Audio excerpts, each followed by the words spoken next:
વરસાદની શરૂઆત થઈ છે। કમોસમી વરસાદ 7 એપ્રિલ આ દિવસ ભારે હતો અને આજના દિવસે આપણે જોયું કે અનેક જિલ્લામાં અલગ અલગ વરસાદના આપણે દ્રશ્યો પણ બતાવ્યા। હવે આગળ શું થવાનું છે, આપના જિલ્લામાં શું વરસાદ થશે કે કેમ, ઓવરઓલ આપણે બિગ વોલ પર નામ જોગ વિગતો આપણે બતાવવા જઈ રહ્યા છે। જુઓ જિલ્લાના નામ સાથે ક્યાં વરસાદની આગાહી છે, તો વરસાદની આગાહી છે તેમાં કચ્છ જિલ્લો છે, બનાસકાંઠા, પાટણ, મહેસાણા, કચ્છથી લઈને ઉત્તર ગુજરાત અને તેની આસપાસનો એ જિલ્લાઓ છે જેમાં સાબરકાંઠા, અરવલ્લી, મહીસાગર, પંચમહાલમાં પણ વરસાદની શરૂઆત આ તમામ જિલ્લામાં આપણે જોઈ આજના દિવસે અને હજી પણ રહેશે।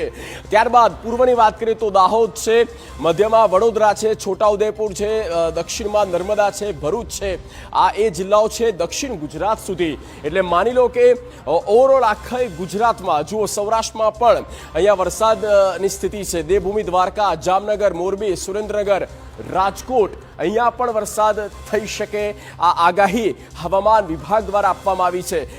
દક્ષિણ સૌરાષ્ટ્રથી લઈને કચ્છ, ઉત્તર ગુજરાત, પૂર્વ ગુજરાત અને દક્ષિણ ગુજરાતના કેટલાક જિલ્લાઓ છે જ્યાં વરસાદ થઈ શકે।